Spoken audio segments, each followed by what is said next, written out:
Wait, what?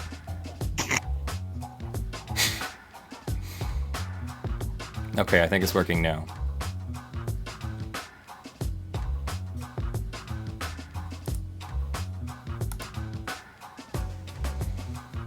Okay, there we are. We are live, everyone. Good morning. I'm Leonard French, your favorite copyright attorney. This is your favorite copyright attorney's dog, Ilsa, here, and we'll return to them sometime in the near future, I'm sure. Welcome, everyone. Let me turn down the music as we get started here. Let me switch over to the proper chat and say hello. Hello, everyone. Just remember that's how I said it. Like when you hear it. Hello, everyone. Oh, it's a good morning. It's a wonderful morning. Today is a wonderful day. I'm here. I'm here with you. That's why it's a wonderful day. So, what are we going to talk about today? We have so many wonderful things to talk about today. Let me bring up Firefox here, see if it's working. And we'll talk about, first, this guy. Of course it stops working. Oh, this is why we check everything, and then it stops working anyway. Okay, so we'll talk about this guy. I just think this is a funny story. And we'll talk about what he should have known, because he says he should have known it, but then we'll talk about the justices that were asked to decide when copyright owners can sue, the necessity or the requirement of a copyright registration before you sue or before a remedy is granted, or what is that? We'll talk about Sheriff Arpaio. You may remember Maricopa County Sheriff Joe Arpaio, who is tough on crime, but may be actually a little bit too tough on crime. He has had his conviction pardoned, but the Ninth Circuit has been asked to remove the conviction from his record, and I don't think anyone's interested in removing the conviction from his record. And then finally, Akilah Hughes. You may remember what's her buzz line? It's Akilah, obviously. Yeah. I think. She has asked advertisers to stop supporting Buzzfeed's video idea theft. And we'll talk about that too. Actually, that would kind of be a fun one to start with, right? And then we'll go right into the other end of the thing, the guy who's like, what do you mean I stole stuff? So how about we start here? Sure. First off, how is the music? I'm going to let it keep running. I kind of like it. It's kind of chill. Just people yell at me if it is too loud, or even if you can't hear it. I think the one time we had an issue where somehow the sound hadn't hooked into OBS and you could hear Brandon, but you couldn't hear the music, which was really weird because they were the same audio source. But whatever, it's a computer, so it was magic. And we don't know how it works. The music is non-existent, says Blackleaf. Music? Are you guys trolling me? Really? It is very quiet if it is there. I did turn it down because some people have complained. I'll turn it up one notch. 5%. Yeah, we are very split on whether we want music or not on the Lawful Magic stream. It's like a 50-50 split, honestly. You know what? There's a good idea though, because if I do a story without music, then I could always add it back in later and release it like during the week as an actual like video for people who couldn't join the stream. And I'm sorry that I'm breaking the fourth wall here, but Brandon, what do you think about that? I should probably kill the music and bring it back up later for like the outro, or maybe in between or something like that. Yeah. Does YouTube? Yeah, I like that idea. 2 audio channels. Oh. That would be an awesome idea. Yeah, you could. Because I have this all outputted on 2 different channels. I'm recording on 2 different channels. That's right. Yeah. Of course, you're on the same channel as the music. Yeah, we'd have to. So we wouldn't be able to separate you guys either. Yeah.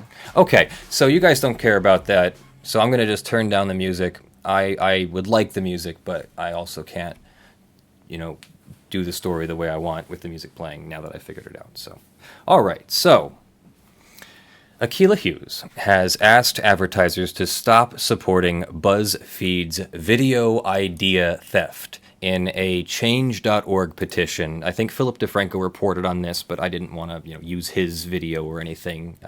If you guys would like, one of my mods will post a link to the Philip DeFranco video in the chat.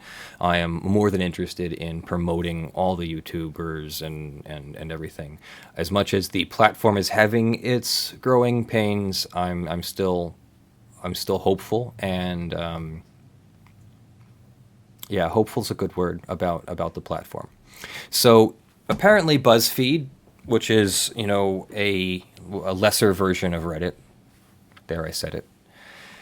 BuzzFeed is being accused of stealing video ideas. Attention BuzzFeed advertisers. So she's attacking from the angle of we're going after BuzzFeed's advertisers, people who pay money to BuzzFeed. Let's lay siege to them and cut off their lifelines. As an internet native, a successful YouTube creator, a millennial, and your target demographic, I understand why you'd throw a large marketing budget into BuzzFeed's video initiatives. Their videos get millions of views, and because of their low production value, are easy to turn around on a tight time frame. I get it. It seems worth the investment. But BuzzFeed has been caught repeatedly stealing ideas and jokes and bits and gags, and therefore money from prominent YouTube creators, and we've had enough. Hang on, I'm losing my place here. And we've had enough. It's time to stop buzz thieves. See, for example, Will It Waffle versus BuzzFeed's Can You Waffle It? It's Akilah Obviously's How Black People Feel About versus BuzzFeed's Ask an Asian. Tiger Tomato's entire channel versus BuzzFeed's Artists Try Pancake Art sponsored by Holiday Inn Express. Cut.com's 100 Years of Beauty versus BuzzFeed's 100 Years of Series. It's Akilah Obviously's How to Be an Introvert versus BuzzFeed's A Perfect Weekend for Introverts. Now, I just found out about this story from you guys, so I actually haven't watched these various YouTube videos, and I don't think we have time to go over them now, but definitely let's post this link into the Brandon, can you edit this link into the I've got the link saved into the agenda. If you could edit that link into the description of this video or and then post it into the chat. Yes. I can post it into the chat. We'll take a look at that.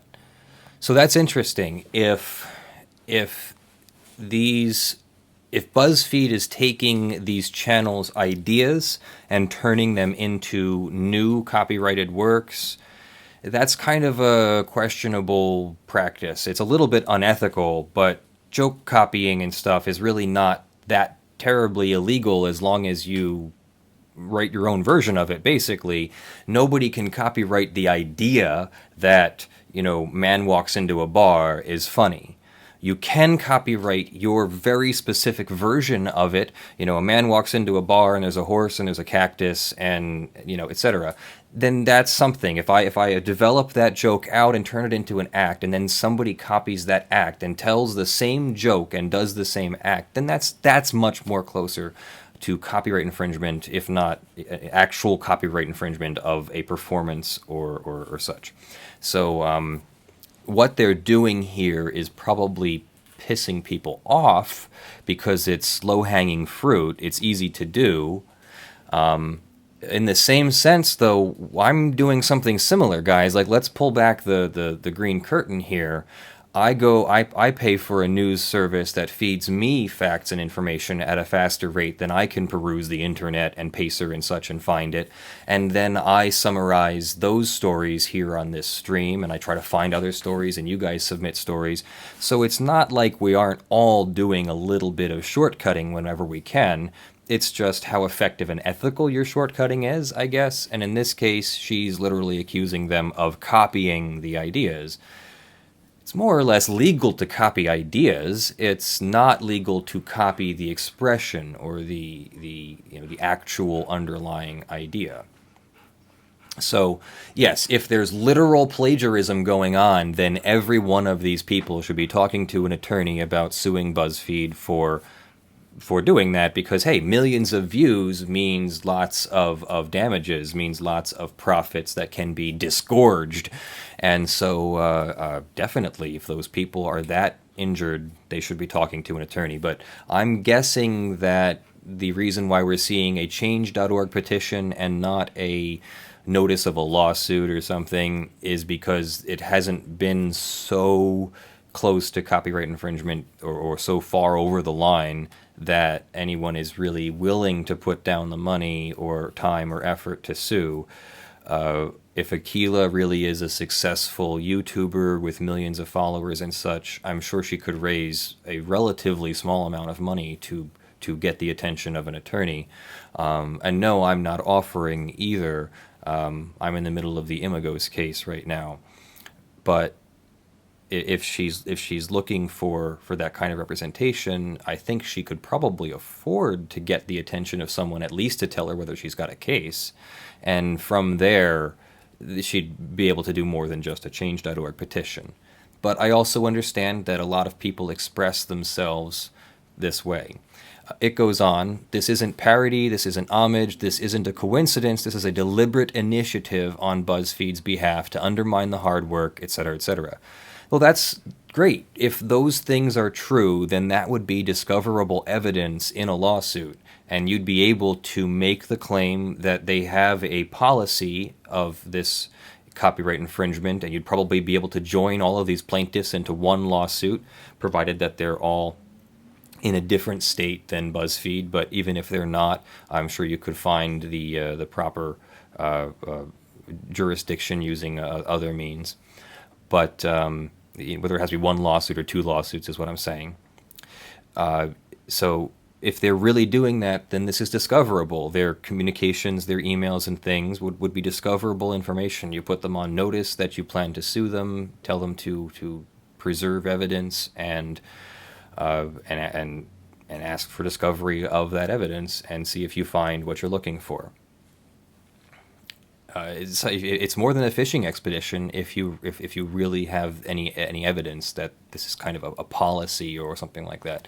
Otherwise, if it's a bald-faced accusation, maybe it won't survive a court challenge. But that's why I criticize it only a little bit, because if it's so blatant and so obvious and so meritorious, then why not have it out in court? Why do we need a change.org petition attacking or making a plea to advertisers? Prominent black YouTuber, let's see, beyond the obvious cut and paste lies a deeper issue. They are making millions of dollars from corporations like yours who aren't well versed enough to know their work is fraudulent and pumping it into their company. Okay. Prominent black YouTuber Cat Black described a time when she and another LA LGBTQ creators were emailed and asked to help brainstorm ideas for BuzzFeed video. Here you go, here's some evidence. Then a few people chimed into the email chain and I couldn't help but agree. One person asked, are we going to be compensated for our time, and went into depth about how often trans people work for free, etc. This is a perpetuation of the... So you're willing to work for free. Ultimately, you should be thankful for the chance to continue to work for free. When pressed on this, the trans guy in question said that BuzzFeed simply didn't have the budget for consultants. Okay, I thought this was going to be about idea copying. This seems like working for free. Hang on. Where did that... Can someone please explain what that paragraph was about? Because it didn't seem like... People get asked to work for free all the time. Like, hello, you're sitting here talking to me. If I ask you for ideas and you send me ideas, have I asked you to work for free? I don't work, but yeah, I've certainly asked you to do something for me for free. Heck, I asked you to give me money outright. Jeez. I don't get how that plays into the alleged copyright infringement. Young people shouldn't have to work for cheap or for free? Okay, fine, or have their videos stolen for sake of BuzzFeed's creatively bankrupt scheme. Okay, I'm not seeing the substance here, people. So somebody definitely help me out if there's substance here. That sounds like a plea, but it doesn't sound like someone has really backed it up. I could definitely go watch these videos and maybe come back with a different opinion, but before I go watch them, and I guess I'll do that some other time, but I'm going to guess that they share common ideas, but they might not exactly be one-for-one copyright infringement. We'll see. Someone post some things in chat or send some questions to Brandon. Brandon, do we have a link posted somewhere for that? Yep, it's in the description of the video. And if you want to post it in chat, if anyone isn't able to see that or is like maybe on mobile and stuck in the in one view or something. Yeah, of course. So if you have any questions or you want to just make some comments to me directly about Windows now needs to do updates. No, thank you, Windows. We'll just minimize that. That's interesting. I don't see how that's copyright infringement. I'm totally okay if with going after the copyright infringement there. So interesting. So then in another story, Total Biscuit posts about a guy who steals people's art and sells it on t-shirts for money, being sued for it, and is playing the victim. And he posted a video, and the video goes a little like this. Okay, listen, so in this video, I decided that I'm actually going to come out and just tell everybody. It's been months already since this particular lawsuit, this settlement, and it happened it's been months. June 5th, 2017 when it was settled. June now, I'm not 5th, say who it settled. Was against, because Okay, more so than likely he settled the person it. will try to come after me. My lawyer said pretty much it's better off not to make this video, but for Yeah, those you who probably don't know, signed a outside of confidentiality that, clause. Not more so I don't care, but more so kind of airing this out to make sure you guys don't run into the same roadblock and the same stumbling block, and you're going to learn. That's fine. That's very, good. very You should learn from that I this. had to learn. It's a very expensive and more lesson. so than anything, the type of people that there are out in the world. Now. And the type of people that are there out in the world. Let me. I don't want to go on too much further here. The reason I was sued was because I used a picture that I found on Google Images. Now, I should have known better. Yes, in my position, I should know better. But again, I never really thought that there are malicious people out there that all they do, and this is what I want to tell you, is that there's people out there that maliciously put pictures on the internet. They copyright pictures that they take, and what they do is they'll get like a copyright on it, and they'll put it out on the internet, and it's freely available on the internet. If you run a Google search, their image will appear. And in like bold little text, or not even bold, but little micro text, I'm talking like size 9 text on their websites, it says, if you use this image, we're going to go ahead and sue you. And they literally, some people specifically do this as a job, where they go ahead and they'll go out and they'll have a team, they'll have like 3-4 people searching the internet for their image to find all the sites. So this guy went out there and he sued me, Mashable, Porsche of North America, and I'm talking multi-billion-dollar companies and little people as well, just so his business volume model is is taking up. pictures and then suing people for a settlement. So again, each and There every we go. photo under the penalty of where he's living and where the copyright is held is in California, and each penalty comes with up to $150,000 fine. So for every image. Okay, that's good. So he's actually very accurate about that, and I'm going to go ahead and change my opinion a little bit here. What he did was definitely ignorant and wrong, but I do see why he made this video now. He did find a copyright troll.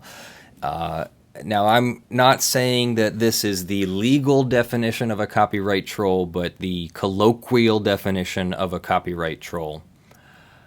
There are people out there, and there are companies out there. Let's bring it in close, guys. There are people out there, and there are companies out there that do this for a living. I defend people from these people, and I have settled over 600 of these kinds of cases. I have not settled this guy's case, but I've settled plenty of cases like this. This is exactly what they do. I'll tell a story from a different perspective, though. Imagine you are a photographer. I'm going to use that example a little bit different from YouTube so that we're a little bit outside of our norm here. Imagine you're a photographer. You have to invest money in camera equipment. That was a $1,500 camera back there. This is a $200 microphone. I don't like that things cost. I've had to save my money and spend my money carefully over the years and write a lot of this stuff off my taxes so I can afford it. And rightfully so. We put on a decent production because we use decent equipment. But so you go off and spend that money and you try to make a living going and taking photographs. You advertise to do weddings and events, and you take pictures for the press, and you make an okay buck. But you also like to take pictures on your own, things that you enjoy, kind of what your hobby or passion is. And you take stock photographs, or you take nature photographs, or you I don't know, you just use your equipment and you enjoy it, and you start to post your images online for sale or licensing, and you then find that people just right-click and copy and screenshot and then repost and use and such.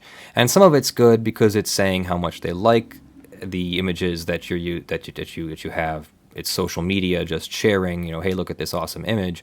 But then some of it's also people posting it on their websites for marketing or for use in a thumbnail or something like that. And so are you a copyright troll if you then contact that person and say, hey, you used my stuff, you're making money off of it, could you please pay for that? I don't know if that person's a copyright troll. That seems like a genuine, sincere example. But then on the other side of that example, there are people who have figured all that out, and now what they do is create those copyrights specifically hoping, and they take steps to make it easier for people to copy images. So they make sure that their images are properly copyright registered. We'll talk about that next story. Copyright registered. They post them on a website that's easily cataloged and searchable by Google Images. Everything's properly tagged and everything. And someone comes along and copy pastes their image or whatever. And then they turn around and file a lawsuit and get a subpoena and identify that person and then send a demand letter explaining that you used their image without permission, and they're going to take you to court. Well, how much do you think a copyright attorney wants to represent you in court? How much money do you think that they want to take from you in order to represent you in court? Well, let's say that you're a regular new attorney and you don't have any name recognition or experience. Would you even want that person to represent you in copyright court? Are you going to pay them their full rate of $250+ an hour? Maybe you get a cheap copyright attorney, and maybe you get a cheap copyright attorney to help you either settle the case, or maybe you try to go to court and fight it a little bit. Well, that's actually really not a good idea. And I'm not doing attorney advertising here. I'm not saying, you should always hire an experienced copyright attorney like me. No, I'm not even saying you shouldn't hire a new attorney. I'm saying even if you got a deal on your attorney, even if you, tried to finagle it, just going into court is not some magical anything. These copyright plaintiffs, whom I'm calling trolls in this example, they're good at what they do, and they use experienced, decent representation, so you're going to need to know what you're doing back. So how much do you think that costs? You really aren't going to get an attorney to listen to you before paying at least $500 for a basic consultation with some representation in like settlement or something like that. You might pay $50 or $100 for like a free opinion, or not a free, for a simple opinion or something like that.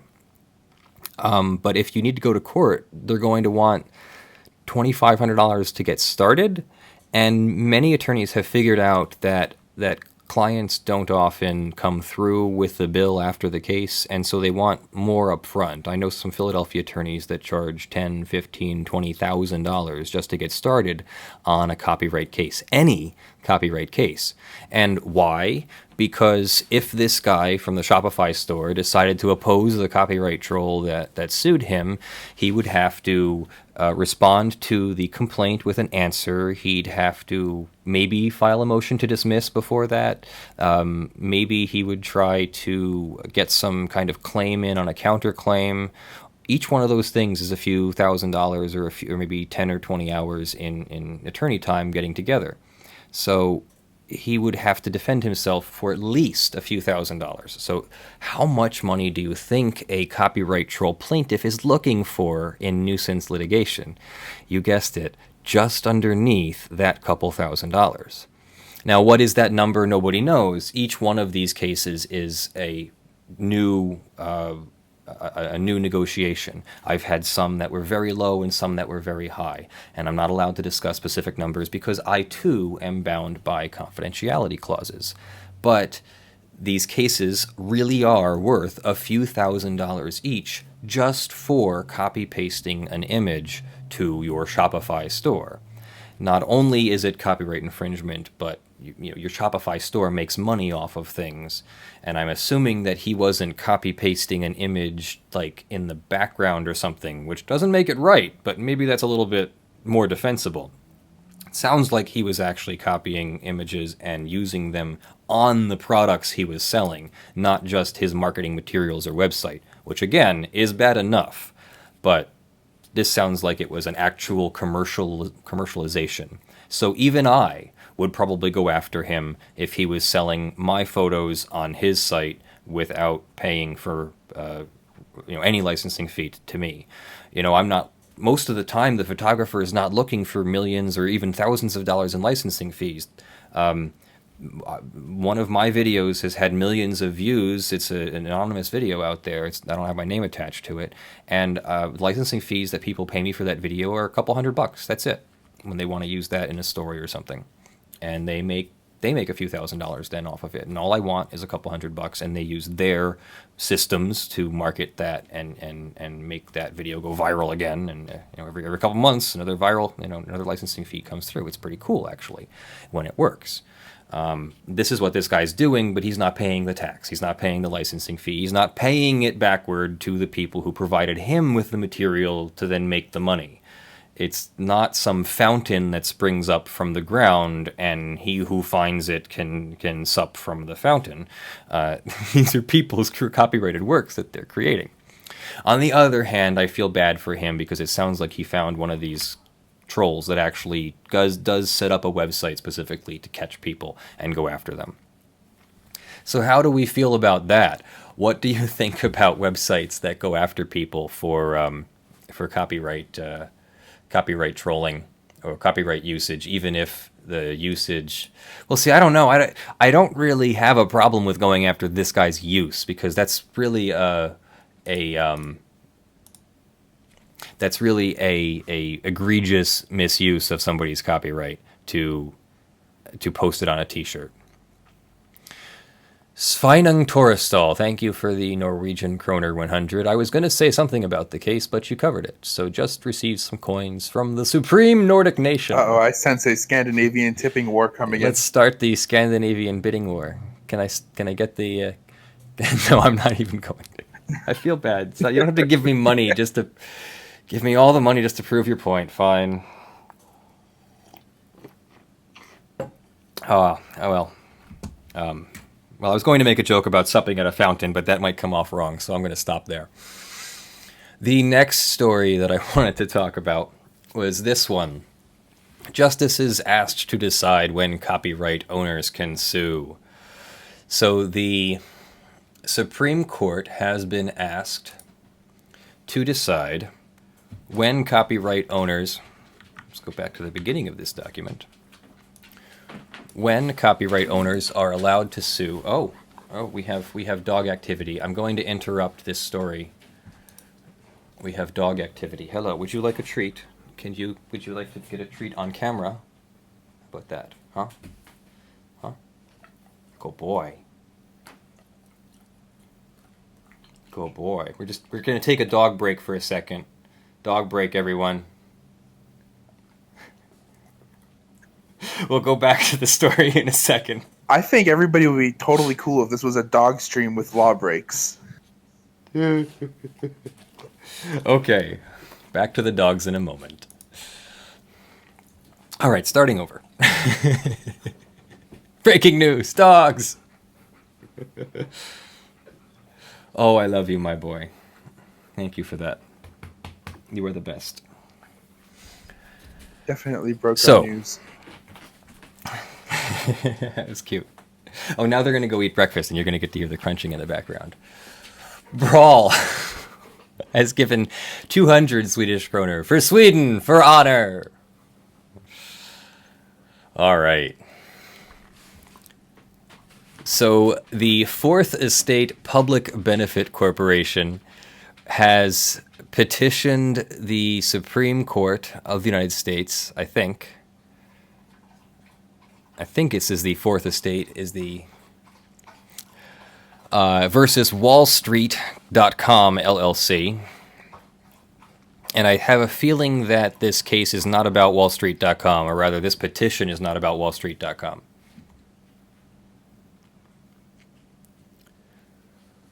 Jonathan Lodo, thank you for the €5. Euro donations are best donations.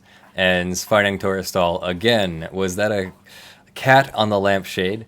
Thank you for the Norwegian kroner 100. That was the Bob Ross wig on, or rather the not Bob Ross wig on the lampshade. Mistaken for a cat. Mistaken for a cat. Okay. So, questions presented. Section 411A of the Copyright Act provides, with qualifications, that no civil action for infringement of a copyright in the U.S. shall be instituted until pre-registration or registration of the copyright claim has been made in accordance with this title. The question presented is whether such registration is within the meaning of 411A when the copyright holder delivers the required copyright application, deposit, and fee to the Copyright Office, as the Fifth and Ninth Circuits have held, or only once, as the Copyright Office acts on the application, as the Tenth Circuit and the decision below, or only once the Copyright Office acts on the application, as the Tenth Circuit and in the decision below, the 11th Circuit have held. Admiral Zarakis raises the bar with 500 Norwegian kroner. The Norwegians have started it, and I'm ending it. Thank you very much. Yes, he's ending it by raise. So he's making a high bid so that no one else will be able to match it. Do you see? I see. Stephen A. Wilson gives Canadian $10. Euros. Loonies are loony. Therefore the best. I appreciate you all. Thank you for the laughs.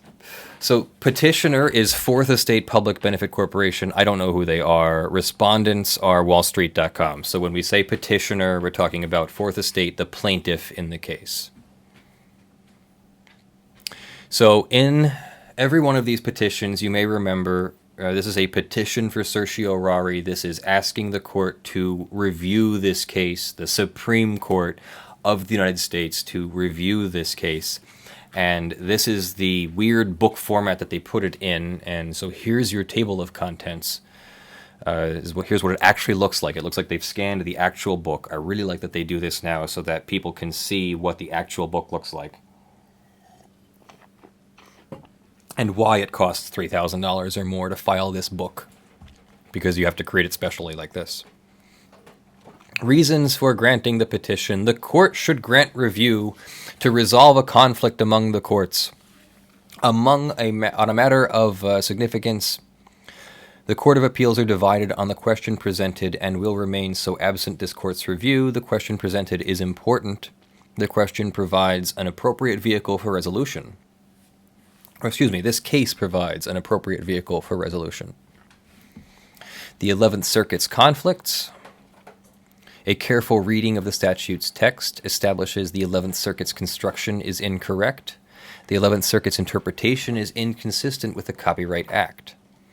And then they cite a number of opinions here that you can find in this document. Thank you very much for the recent donations. Acromat, Canadian $5. Canada's part of Scandinavia, right? Well, sort of. If you like, you make a big circle, like to cut, the Arctic circle, I guess. Tactical, thank you very much for the $5. Did someone say Canada? And Mizora, Mziora. I'll get one of them right. Nothing better than good old US dollars. Thank you very much.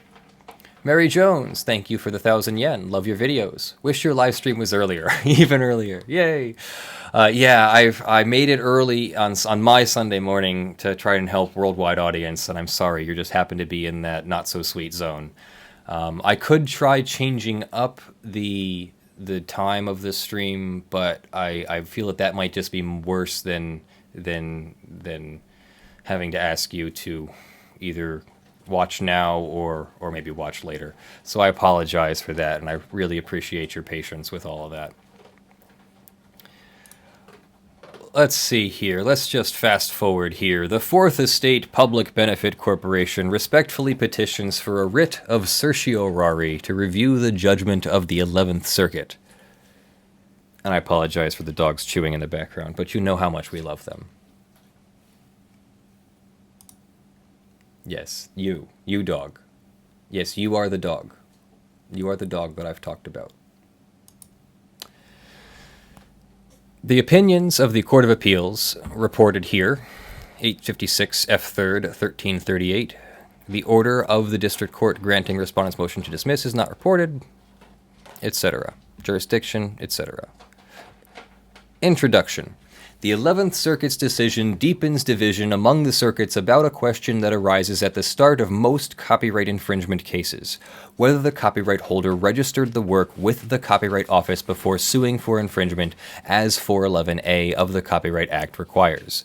The 5th Circuit and the 9th Circuit have held that if the copyright holder files an application, deposits a copy of the work, and pays the required fee as required by 408A of the Copyright Act, the copyright holder has made the required registration within the meaning of 411A, whether or not the Register of Copyrights has acted on that application. In the decision below, the 11th Circuit rejected that view, joining the 10th Circuit in holding that a copyright owner may not sue infringers until after the Copyright Office has acted on the application and registered or refused to register the copyright claim. The court should grant the petition. The question presented not only recurs repeatedly in copyright infringement cases, but frequently leads to wasteful litigation. Worst, the interpretation adopted by the 11th Circuit can deprive the owner of a valid copyright of statutory remedies for infringement. Courts, including several courts of appeals and scholars, have addressed the question and reached opposing views, and there is no prospect for further litigation.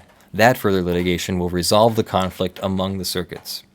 The judgment below turns wholly on the appropriate... This is very distracting, Ilsa.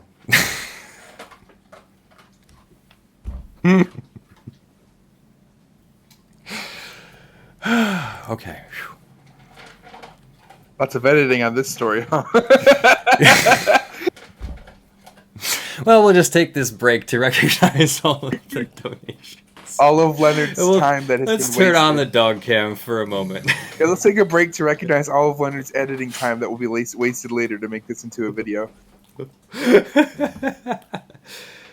Setsume Yakari, thank you for the 10 pounds. Doggy Treats, Obsidian War PJs, $20. If I'm having English breakfast tea for breakfast and going to a UK school, this counts as British, right? Right.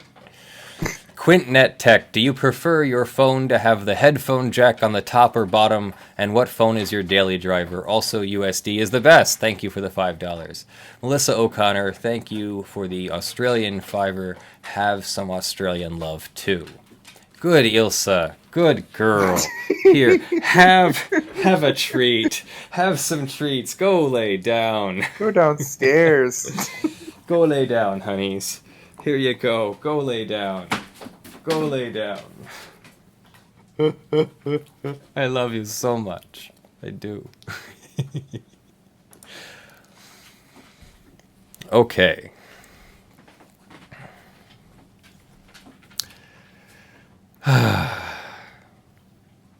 The court should grant the petition. The question presented not only recurs repeatedly in copyright infringement cases, but also frequently leads to wasteful litigation.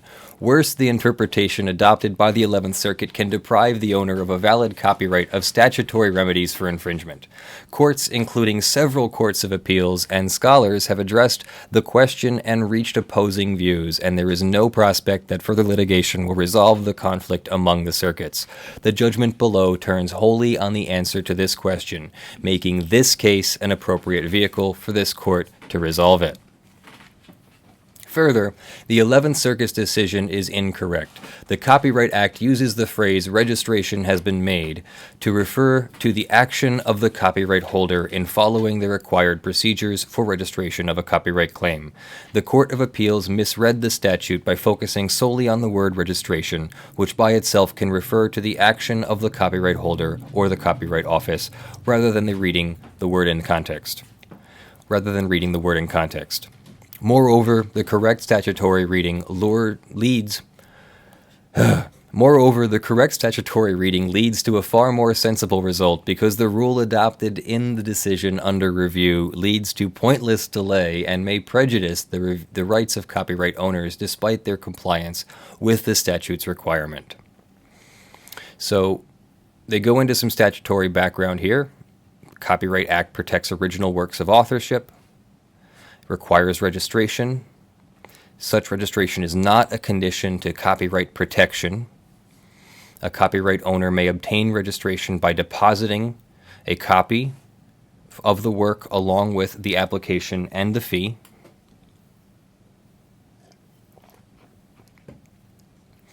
The Register of Copyrights is required to conduct an examination and issue an application or rejection. Relatively few works are registered each year. Only approximately 470,000 works. And it refused about 13,000 of them, about 3%. So we're well aware that millions of works are created every year, if not in the billions. But only 470,000 were registered in 2016. The Copyright Act gives owners the right to a remedy. I'm summarizing these pages as quickly as I can. It gives them terms for registration and for suit. It says here, Fourth Estate is an independent news organization whose journalists produce high-quality, timely, compelling journalism. They own copyrights in the journalists' works and license them to cloud-based news organizations. The case concerns one of their licensees, or former licensees. The licensee moved to dismiss, arguing that the statute bars the plaintiff from suing until after the Register of Copyrights acts on its application.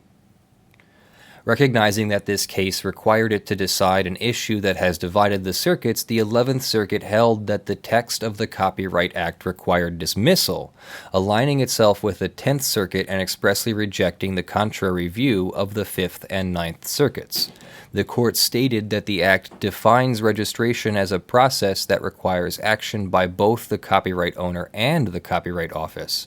The copyright owner files an application, deposits a copy, and pays the fee. The registrar then examines the material and determines whether it is registrable.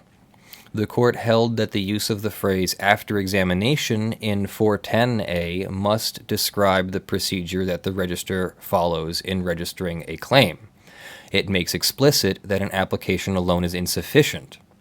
Furthermore, 410B authorizes the registrar to refuse registration.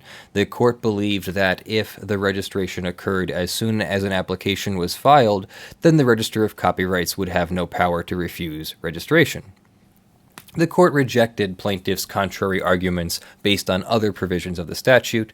The court read 408A, which states that a copyright owner may obtain registration of the copyright claim by delivering the required materials to the register. to say nothing about when the registration occurs, but only about the conditions a copyright owner must satisfy to obtain registration.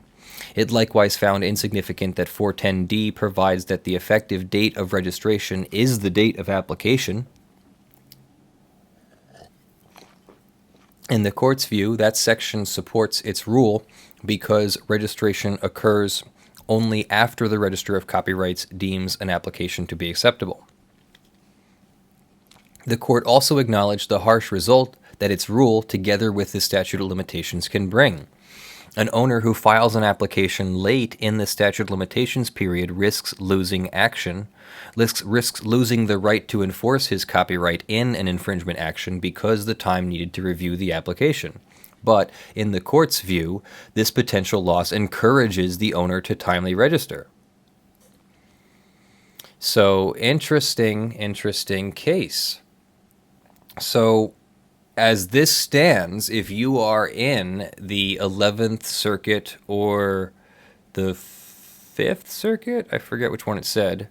No, not 5th and 9th, the 5th, the 4th, the 11th and 10th Circuits, you should be registering your copyrights much earlier if you think that you'll need to enforce them at any time, at least for now until this is resolved. Reasons for granting the petition: this 11th Circuit decision deepens the divide between them and the 5th and 9th Circuits, which recognize the application as sufficient for suit. The court should grant review to resolve the conflict, because the 4 courts of appeal have resolved the question, dividing evenly on the issue. They go into the 4. The 9th and 5th Circuits have held that receipt by the Copyright Office of a complete application satisfies the registration requirement. After noting that the circuits were already divided on the issue, the 9th Circuit determined that 411A itself gives no guidance in interpreting the meaning of registration, which is unhelpfully defined elsewhere in the statute as a registration of a claim.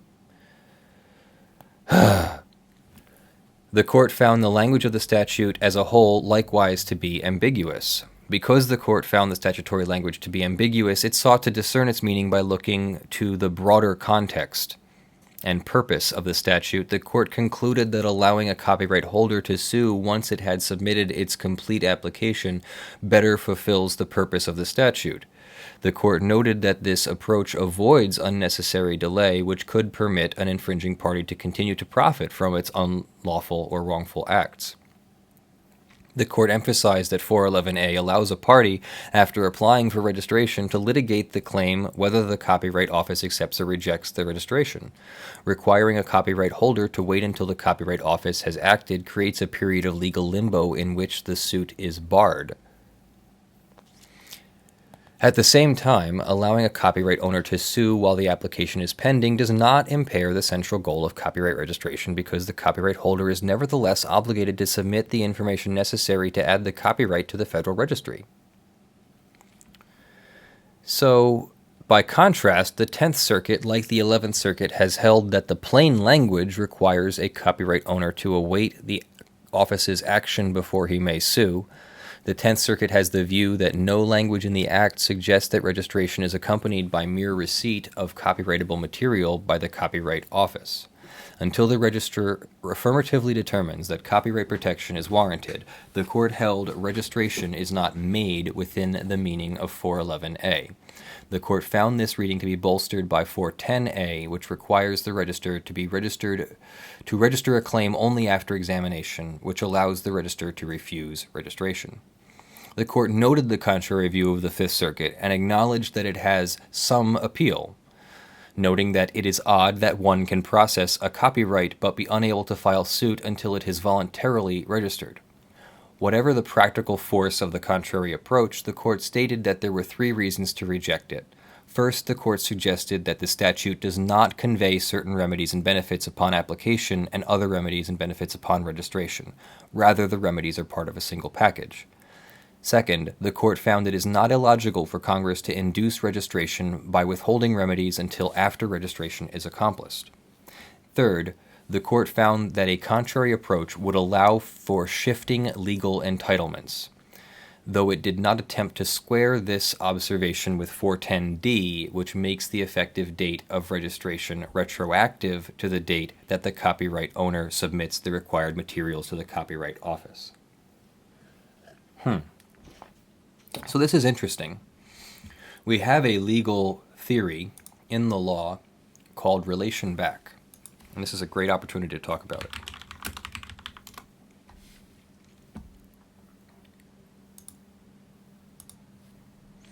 So the doctrine of relation back is a principle that something done today will be treated as if it was done earlier. This doctrine is applied under specific circumstances. For example, a document held in escrow and then delivered later will be treated as if delivered when it was put into escrow. Delivery of a deed to the grantee relates back to the date it was originally deposited with the escrow agent. So here's a relation back of amendment part in Federal Rule of Civil Procedure 15C. An amendment to a thing relates back to a pleading, relates back to the date of the original pleading when the law that provides the applicable statute of limitations allows relation back, or the amendment asserts a claim or defense that arose out of the conduct, transaction, or occurrence set out or attempted to be set out in the original pleading. The amendment changes the party or naming of the party against whom the claim is asserted, provided, etc. I think I even used 15C in my case with Imagos, but I don't think it was very necessary to do anything weird about it. But if there had been some kind of claim that I had not properly served someone because a name was wrong, that's what I would have referred to. So it's weird that the Supreme Court, or rather the 10th and 11th circuits would say that although we have this relation back built into the copyright law and the application process, that somehow isn't a remedy that resolves this conflict. Personally, I don't see how it's a big conflict to say that once you've made the application, you can then sue, and if your registration is accepted, you can then be granted a remedy. If your registration is rejected, then you don't have a right to that remedy. Maybe the copyright law has to be changed, but again, I don't see Congress doing anything about that anytime soon while they are currently embroiled in what I consider to be ineffective and politically divisive actions. No soapbox, though. So they go into the question presented being important. Whether the plaintiff has satisfied the registration requirement may arise at the outset of any infringement case involving a non-exempt U.S. work. In cases where infringement is ongoing and an application for registration is complete but not yet acted upon, an infringer can, at a minimum, delay proceedings on the merits and impose additional costs on the copyright owner while the question of compliance is resolved. This is especially true in those 8 regional circuits where the question has not yet been resolved by the Court of Appeals. So the 10th and the 11th circuits, plus everybody who's not the 5th and 9th circuits, you're allowed to make these arguments that application is not enough. If you have received, a copyright suit, you could try to defend using this kind of thing. Now, the court might put everything on hold pending this case, so that's not necessarily a remedy, but you're allowed to. Even worse, in cases where a combination of delay in registration and a delay by the Copyright Office leads to expiration of the statute of limitations, a copyright owner may lose a remedy altogether. And that is so even though the copyright exists from the time the work is first created and registration, if granted, is retroactive to the date of application, and even though, if registration is denied, the copyright owner is nevertheless entitled to sue. Wait, what? Am I missing, I think I'm missing, Orgle Wurgle. Thank you for the €50. Tipping my hat to the mighty North. Svining Torresdal, Norwegian kroner. In Norway, copyright is conveniently granted at the time of creation. Yes, we do that here too. Copyrights at the time of creation. We're talking about the right to sue. So let me know. You don't have to spend another Norwegian kroner 100, but please let me know or let Brandon know what the law is in Norway about when you can sue, when you're allowed to sue. Oh, cool, Captain. Thank you for getting a custom URL there. That's pretty cool. Yeah, we just got an email from a guy on an Android TV who can't click the link, so I've made it easy. It's now bit.ly/asklen. So. Yeah, bit.ly/asklen. Cool. All right.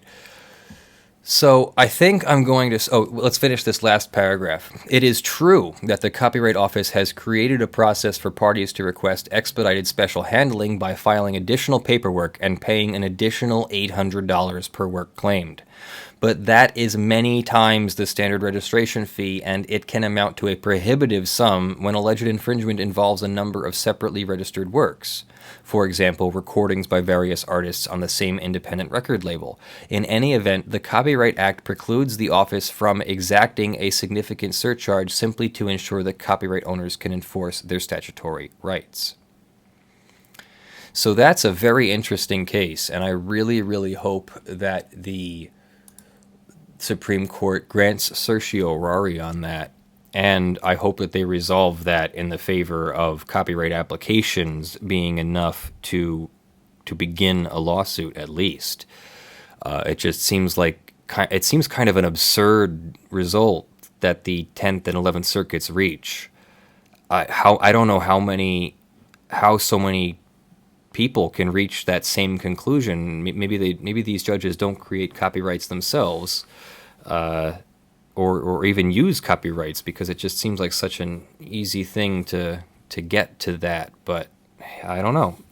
Now it could be that they're trying to be extraordinarily technical, that they're saying that because the statute is not ambiguous, we must read it at its face value, and we must stop interpreting when we have a face value that is clear. That may be what they're saying, and I think that's what I gathered from this reading. But to me, that sort of ignores the bigger picture of how the law was intended to work, and if they are relying on the technicality that they are saying that the statute is clear, I think they're possibly being a little bit too favorable to the clarity of the statute, because it does not appear to be terribly clear what the statute means. Or, I personally think it's pretty clear it means something in the opposite direction, but I don't really understand how you can get a perfectly clear reading from those two sections and then say that none of the other sections apply. If you're talking about having to go outside the bounds of the law, you can see inside the same sections of the Copyright Act that there's a conflict, or that there's some kind of ambiguity that really only resolves in the direction that application is enough. So, would love to hear what your thoughts are on that. Sveinung Torresdal responds, the law simply reads, registering of intellectual property does not affect the work's protections. Okay. Interesting. Very, very interesting. And also cuckoo, as my mother would say. Hi, Mom. So, okay. Submit your questions to Brandon if you would like to discuss that at the end. And I think I will continue with our next story, because I really want to read this order. You may remember that Sheriff Joe Arpaio was recently pardoned by President of the United States, Donald Trump.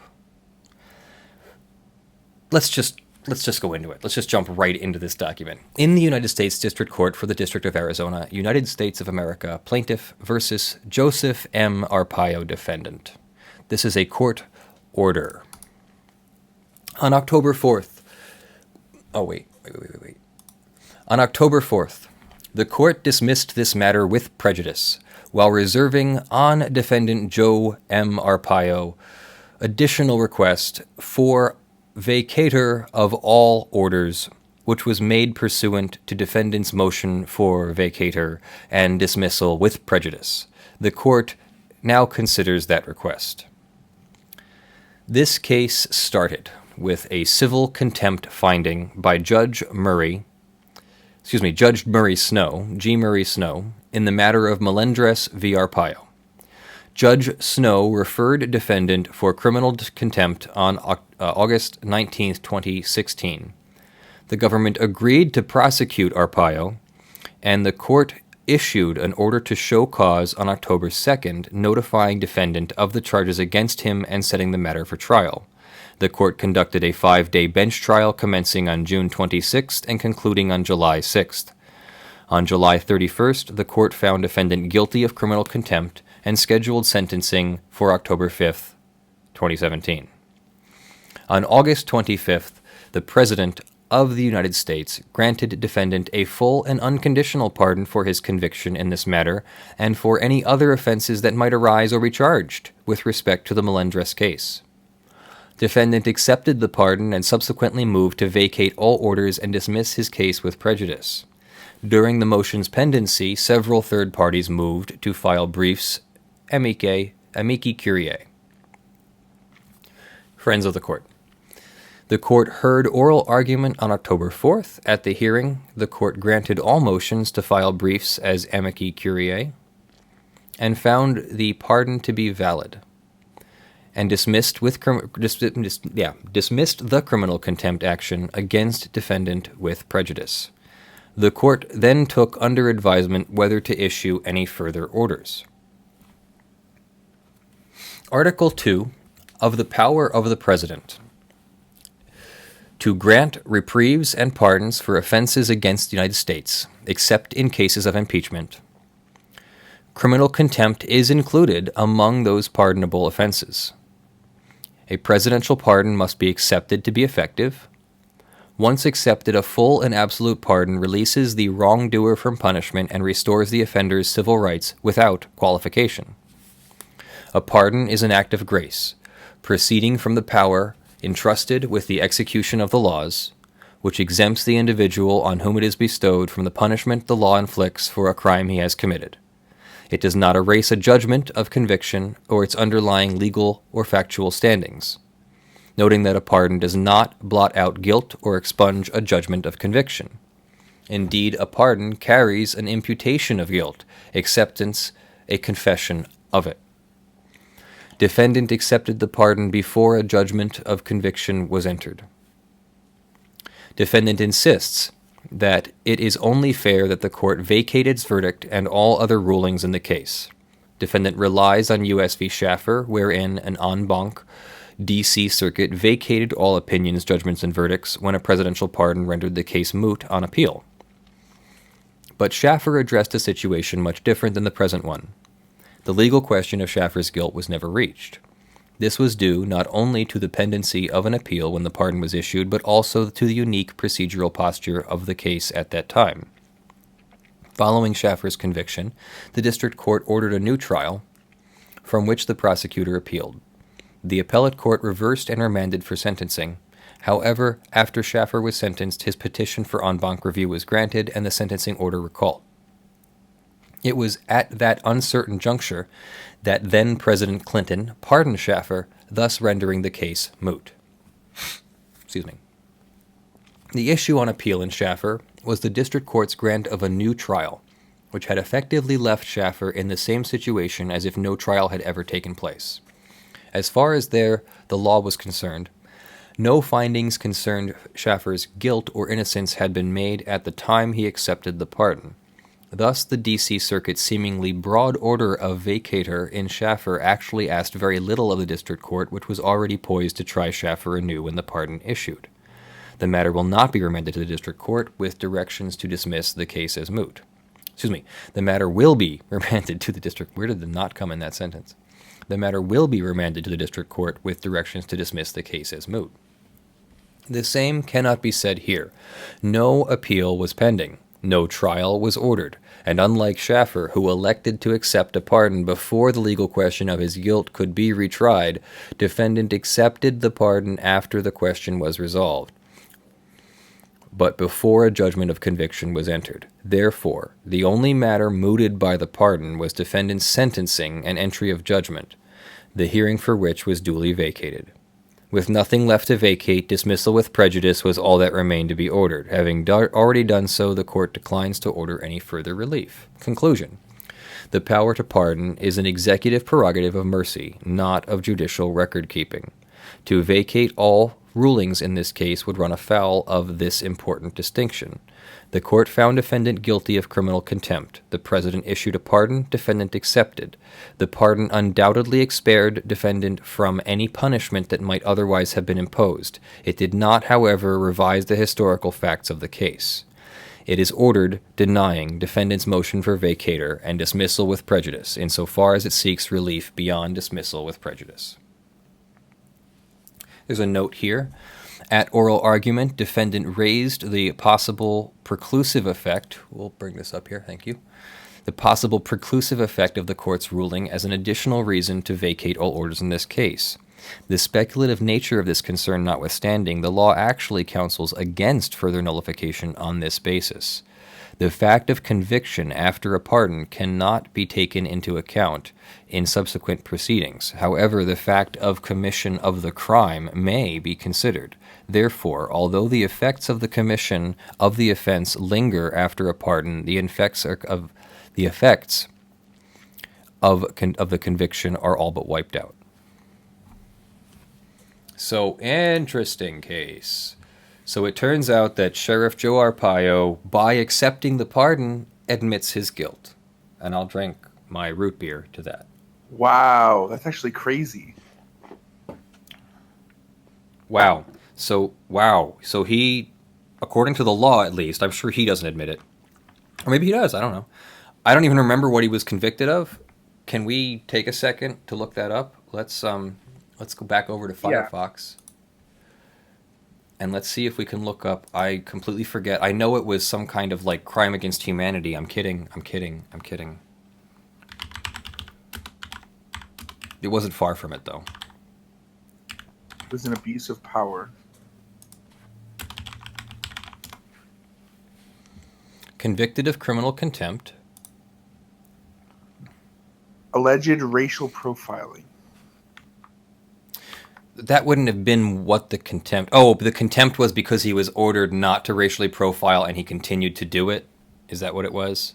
Yes, that's what it looks like. Guilty of criminal contempt. Yeah.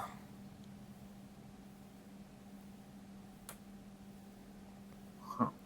Okay, so he insisted publicly and repeatedly that his practices were legal and would not change. And so by continuing his practices in disobeyance or abeyance of the court order, then he put himself within the court's contempt powers. And we've gone over that before. The court's contempt powers are virtually limitless, so they have the power to throw him in jail or fine him for that. So he avoided that result. He avoided the fine or he avoided the jail, but he did not avoid having this on his record and, as we've just discovered, admitting to this profiling being in violation of the court's order to the level of criminal contempt. So that's an admission that he's made now. Well, so very, very interesting. At least something good came from the pardon, right? I mean, he can't be a cop anymore if he has a felony on his record. Yeah, I guess so. I don't know. Is that a felony? I don't know if a criminal contempt conviction, is that a felony? Let's look that up too. Criminal contempt, a felony? I think there is felony criminal contempt, but I think they would have told us if that was the case. Yeah, I don't. It seems like there are various distinctions, and I'm not seeing an immediate answer. So maybe someone should look that up and tell us. Okay, what do we have next on the list here? The Arpaio pardon, the Change.org petition, That's the show. I think we went through everything. Yep. Was there anything else anyone would like to talk about, or let's run with questions? So that's what we had on our docket this morning to talk about. I thought those were some very interesting things. We have lots of questions. Go for it. Let's start with your... I'll leave your judgment up to you. So the first question is somebody who sent in a super chat, and you read their question, but you didn't answer it. I think you didn't quite parse what he was saying.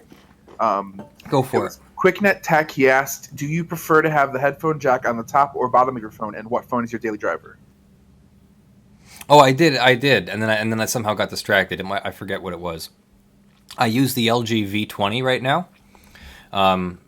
I happen to really like this phone. I would have purchased something more flagship-y. It is a flagship phone, but I mean like more 2017-y. Except that I am cheap sometimes, and I will try to get a phone for like half price or less by going with something that's not brand new. So I got this for half price by switching to AT&T, which I was going to do anyway because I need unlimited service and better service than I had. I don't necessarily like their customer service, but whatever. I guess it is what it is. I take pictures with it, I take video with it and stuff. I really like it. I've recently discovered that it does not support USB audio, which is really annoying because I wanted to use my little camera rig, and now I've got to find a different way to record or record separately or something. What was the rest of his question? What phone do I use? And headphone jack. I do prefer to have a headphone jack on there. I really like the LG V20 and V30's high quality 24-bit digital audio converter. I use my headphones. I use that. If I had to get a phone that had only USB-C, I'd be really disappointed, and I'd have to be looking for a dongle or something that had a high quality digital audio or output or something. And that would be really annoying. Why can't they be built into the phone? So I don't think I'm buying a phone without a jack anytime soon. I prefer it on the same side as the charger. Whichever side that is, top or bottom, doesn't matter to me. I would actually prefer the charger and the headphone jack to be on the top, which is weird. I get that. It's for when you put it in your pocket with a battery and headphones. Yeah. But then I also agree it would be weird when you had to like hold it up in a car or something. So I don't know. Maybe bottom is just overall better, but on the same side. Basically, I prefer them on the same side. Janos Pastor, 10 euros, IT professional doing open source code. What should I watch out for if the people I contract for also use my open source projects from a copyright standpoint? Open source is more of a licensing issue than a copyright issue, so make sure that you are following your license. Whenever I have handled a copyright case that involved the infringement of an open source license, it has turned into a licensing contract case, not a copyright case. And a few bits of case law that I've read have said that's exactly how it should be prosecuted. And if you go into court, it's not for copyright infringement, it's for license breach. It's for contract breach of the license. Next question, Brandon. Next question comes from Fairfax. Is the job market for lawyers oversaturated, and should I go to law school?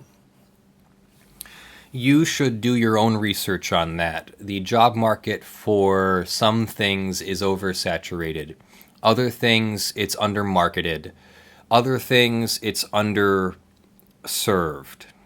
If you are going to go be like every other old world attorney, if you are going to be mediocre, if you are going to not enjoy it, no, don't go into any of those things. Don't go into law, whatever. If you enjoy it, if you're passionate about it, if it doesn't feel like work to you to talk about cases and to read cases and figure out what's going on and all that, which we'll talk about that in a second. Brandon, remind me to talk about learning to love the law. But if you enjoy that stuff, at least at the higher level, and you think that you'd enjoy it once you got through law school, then yes, don't shy away from the law, but have a plan. Talk to people like me. Read Professor Jay Foonberg's book on how to start your own law practice, even if you're not going to start your own law practice.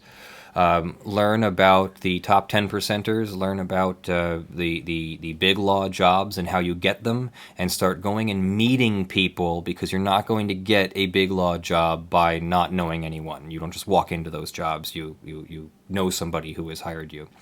And then be one of those top students, which requires you to be a good student, requires you to already have kind of a good head on your shoulders with regards to critical thinking and all that, and requires you to put in a lot of time and study to figure it out for the first couple years until your brain works that way.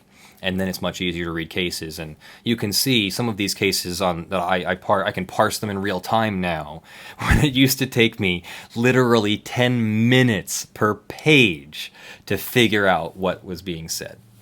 So it happens, it works. Even I can do it.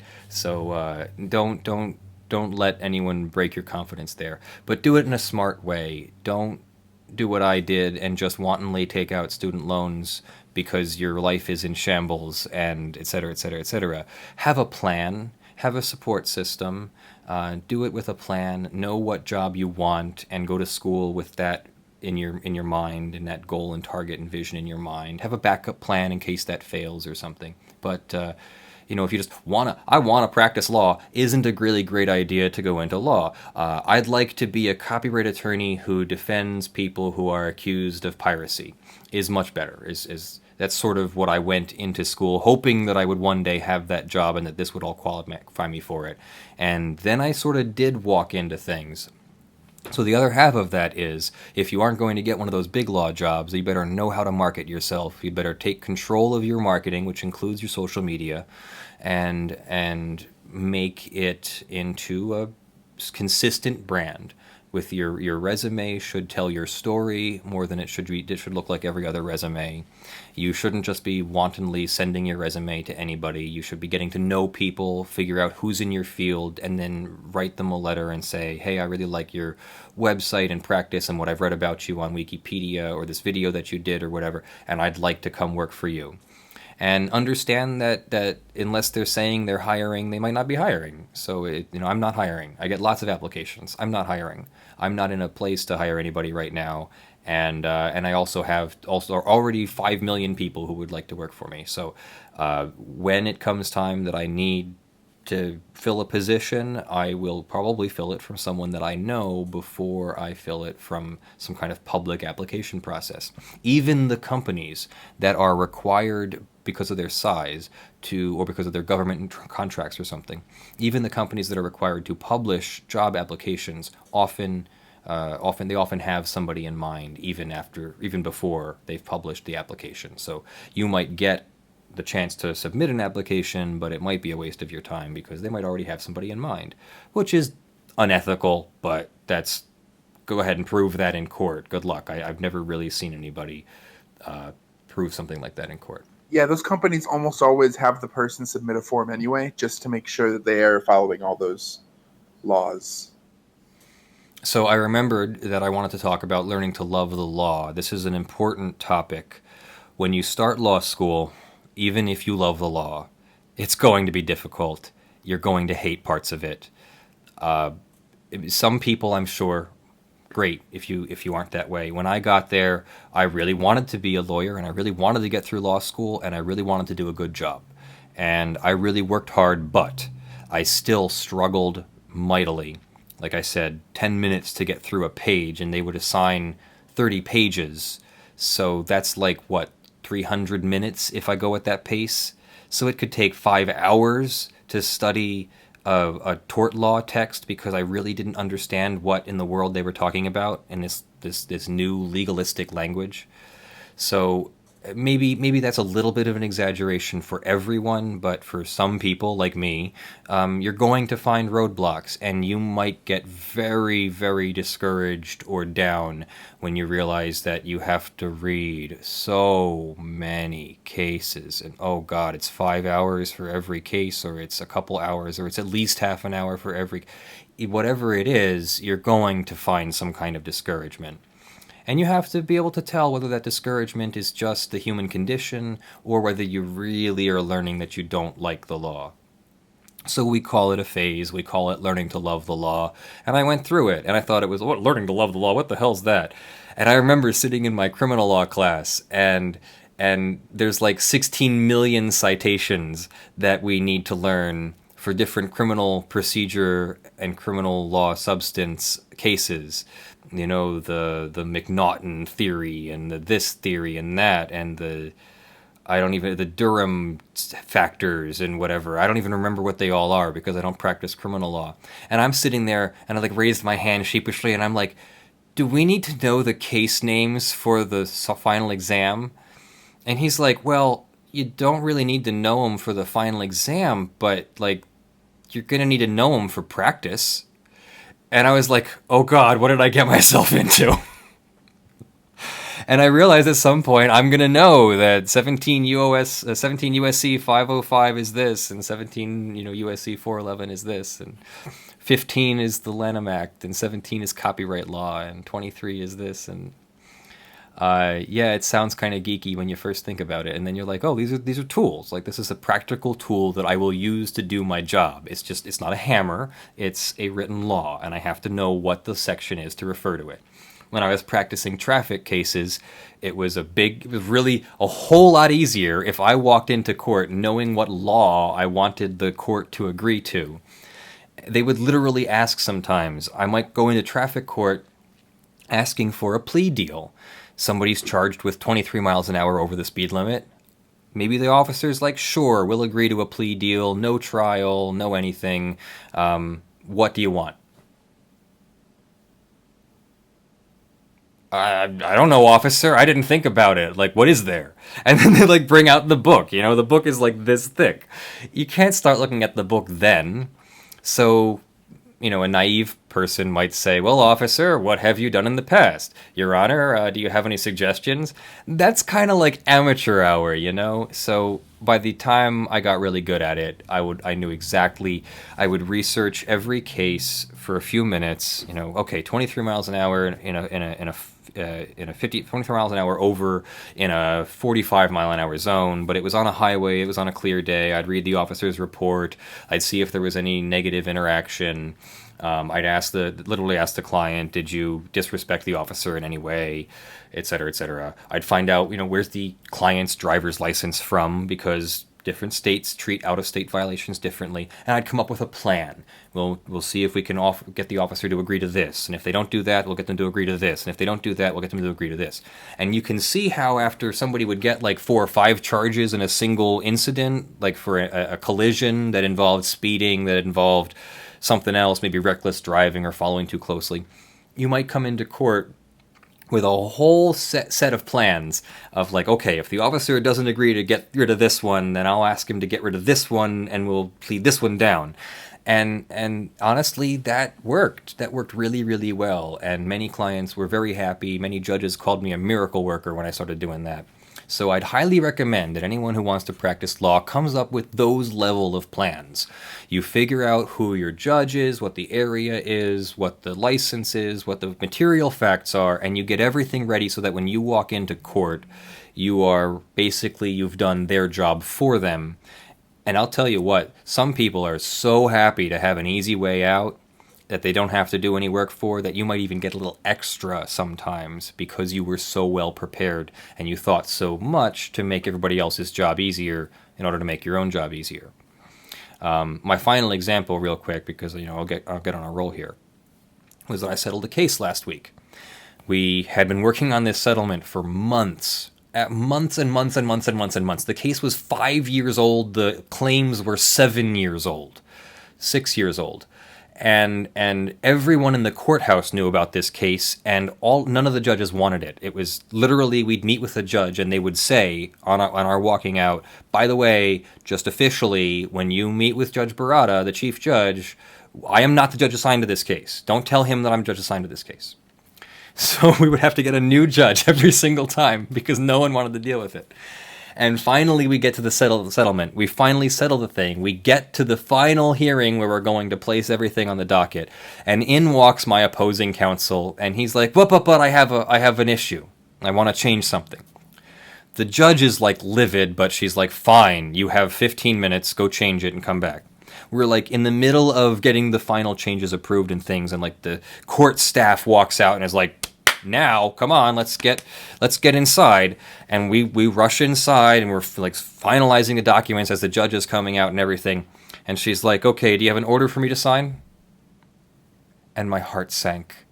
I was like, Your Honor, I'm so sorry. We just signed the settlement. Neither of us even thought to write an order for you to sign. Okay, fine, whatever. We'll do an order right now. Now, here on this day, 13th day of October 2017, with the parties, council present, yada, yada, yada, yada, yada. She was so pissed off that we hadn't thought of her, of the judge, to write the order that she would just have to sign and stamp and send to the clerk. Instead, we ended up having to be admonished by the judge, and she'll remember that too. She'll remember that I was the guy who didn't remember to have an order, and she'll chide me about it the next time I see her. Fortunately, that's county court, and I'm not really going back to that. But anyway, next question. Yes, sir. Another one from Fair. If two YouTubers do a live stream together, who owns the copyright, and what if one of them wants to allow rehosting and copying, but the other one does not? If two Ubers... Is that a thing? Wow. The two Utes. Yeah, there you go. Two YouTubers do it, Lynn, you're more right than you know. Anyway, the two YouTubers would have somewhat equal rights. There'd be some complexity to it. They'd have individual rights to the streams that they recorded themselves, like on their local machine. Then the final stream would probably be the ownership of the person who was recording that final stream, or like compiling it and uploading that final stream. And whether or not it would be considered a collaborative work where both would have equal rights to the work, or whether it would be considered those separate works, I think would be really down to the facts of how it was created and whether agreements were made and all that. So if you're doing a two-person collaboration, I would just go into it assuming that both people will have equal rights to the work, and make it explicit, and probably even in writing, even if it's just text messages back and forth or something, but some kind of writing that says that everybody understands that this is not a collaborative work, and so owns it, and don't try to later claim that somebody owns the work when they don't. Fair. Ubers. Utes. I like Utes. We have to use that from now on to refer to YouTubers. Yeah. Next question was from Tom Franco. He wonders how we met. Oh, on this channel, I think. Right, Brandon? Yeah. It was a while ago, though. A long time ago. Well, so Brandon's an example of the world being run by people who show up. Brandon talked to me consistently. Our interactions were good. And slowly he worked it in there that he wanted to work for the channel and take on responsibilities. And a lot of times that's how it works. The world really is a lot of times run by those who show up. Another example, my ex-girlfriend and we noticed that there was a local elected position that was open for a constable. In Pennsylvania, a constable is basically a state police official that has a special job. He's not a state police officer, but he's a police type. He's a peacekeeping officer that works for the state, and they're not regulated by the counties. And so I eventually deferred to her because, believe it or not, she's tougher than me within that area. And she is now our local constable just because she put her name down legally, like we had to follow a procedure, but put her name down on the ballot. So unopposed, she got a job as a constable. Now, it's not everything that she had hoped for. It's not like some kind of like high-paying job that she just goes to and comes home from, but it's more of a go-getter, you do it yourself kind of position. But that's the thing I'm talking about, is that the world is run by those who showed up in a certain sense, and so you should definitely take advantage of that. If you want something, try to go and do it. In the I don't mean like do something illegal. I just mean go and figure out how to do it, as opposed to... So for example, my YouTube show here, as amateur as it is with my flickering display in the background because I can't seem to get the sync right, I could go do this show by writing a pitch and writing a pilot or writing a script or something and trying to go pitch it to various executives at, say, YouTube or Netflix or Amazon or NBC or some smaller TV studio or network or something, and hoping that one of them would pick it up, and then I could come do my show at their studio with their resources and support, and that'd be great. Or I could just go do it in my studio, and I'd have control, and et cetera, et cetera, et cetera. So who's doing this showing up? Am I showing up and just doing, or is the other person applying and hoping that someone gives them the ability to show up to a job? I don't know which one's better. The other person has more resources and is joining a larger organization, and whereas I'm doing the still trying to beat them kind of thing. You know, if you can't beat them, join them. I'm still trying to do the beat them side of it. Do my own show on my own terms, and I'm an independent woman who don't need no man. I mean, we get more views than a public access station. That's pretty cool. Sometimes.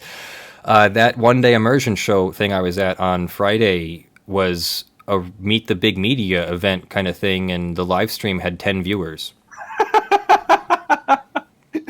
I was floored. Like, this was like a thing where like students could meet the big media and learn how to apply to NBC and such and such, and even talk to and hear from media insiders. And it was either poorly marketed or there just really was no interest in all of that as a live stream. Other questions? There are. Hold on just a sec. You caught me off guard. We have an hour of questions here. All right, next up, we have Dustin C. asks, can a company take a person to court for using the same font, i.e. they're using a stylized D that Disney uses in their company logo? Yeah. Yeah, the standard for copyright infringement is substantial similarity. Actual copying, it is substantially similar. It's more than substantially similar. It is per se copyright infringement. So if you don't do something more to transform it, and by something more, that's a legal ether that you would have to go analyze. If you don't do something more to make it transformative, then you are definitely going to be guilty or violation of some kind of copyright. The Disney D is a famous mark. It's also a trademark violation if you used that, depending upon whether it's in conjunction with an offer of goods for sale or services for sale. So yeah, the reason why you can't use stuff like that is because it's substantially similar or per se copyright infringement or trademark violation. You could make a parody. So, figure out some way to use the Disney D to comment on the Disney empire in some way. Doesn't have to be terribly great comparison, but it has to be a parody. If you reach the level of parody with it, you can use it. Even as there's trademark parody, there's copyright parody. What you can't do is just go put the Disney D on a t-shirt and say dickhead without somehow connecting it to Disney, because the Disney D is the D in dickhead doesn't, like, what are you saying? Disney's a dickhead? Are you what are you saying there? Like, so I don't know how much of a parody that is, but if you maybe used it to say that Disney was a maybe over-capitalistic enterprise that sometimes forgets to put heart into their creations because they, are more interested in money than they are in heart and sincerity. That's my opinion, and that you could probably find a way to turn into a parody. So there's a level there, and you'd have to read up on case law and explore that ether and all that. I'm not saying that I don't enjoy Disney. It's just not as high quality as some. It seems to be more of a commercialized assembly line production studio. A good assembly line production studio, but I've noticed some of their things lack heart and sincerity. and just seem to be common denominator stuff. But I guess everybody's got to pay the bills. So, whatever.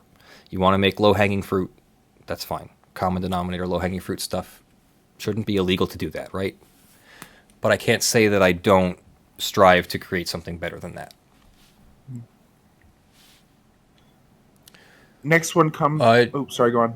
Real quick, Gnarlston New asks, are those penny rolls or shotgun shells? They are 18650 lithium-ion batteries that I'm saving. Meant to do projects with them before this, but the channel kind of has taken off, and I now... I have the high quality problem of having too much to do. Too many wonderful things to do. So Andrew, definitely send Brandon a thing about the tardigrade thing. I love tardigrades. Brandon, next question. Sure. Also, there's 2 images in your Discord inbox for you to look at. Okay. Now asks. All right, let's stop. Hold on. Yeah, you want to show them or? I would have to. Yeah, let's see. Yeah, sure. Copy. Firefox. That was from Lint. Lint made that for us. I'm a Uber. Cute. And then this one.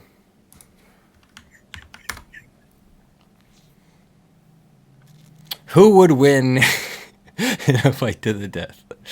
Bill Murray, Coal Magnet. Sean Murray, Prince of the Neutral Skies. Cute. Yeah. Is that from when I got Bill Murray mixed up? Actually, we just had a live poll a little while ago on the stream today. Nice. All right. From now, Nice. Do you have any advice for a new musician regarding putting their music online? No, I don't have too much advice there. I don't represent musicians. I have chosen not to represent musicians because of my duty of competency and quality of service to you. Since I've done so much of this kind of copyright law and I haven't really gotten into music, I don't know that much about it. And even I, a musician, am learning copyright law as it applies to music and all about the agencies and their relationships and all that stuff. So a couple things. If you're not in the 5th or 9th Circuit, like we talked about earlier on the stream, you should consider registering your copyrights earlier than later. Because if someone infringes on your copyright for the time being, you'll need to have that registration completed as opposed to just an application filed. So consider paying the $25 or $35 or whatever it is to register your album or register the individual songs, which would be $25 or $35 each. So whatever, it might be worth it if your stuff is quality.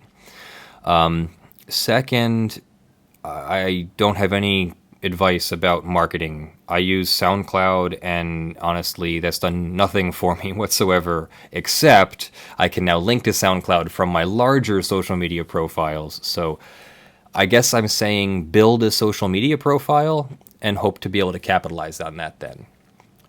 Well, SoundCloud also apparently got you somebody who was inspired by your music and now wants to pay you royalties through Spotify, right?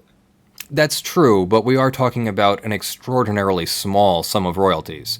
I think the rate was like point oh pennies on the dollar or whatever, and it was only as a collaborator, so I'm getting like a fraction of a fraction. I'm not complaining at all. I think it's awesome that someone was inspired by my work and wanted to write their own song, and even thought highly enough of it to file the proper notification or maybe it was just a computer glitch and somebody's got like a content ID system out there for identifying songs, and someone thought that mine sounded too similar. But we've all listened to the two, and they really aren't so similar that content ID would identify it. I think someone might have genuinely been inspired. But like I said, I don't want to know for sure. I want to continue to live in my world where a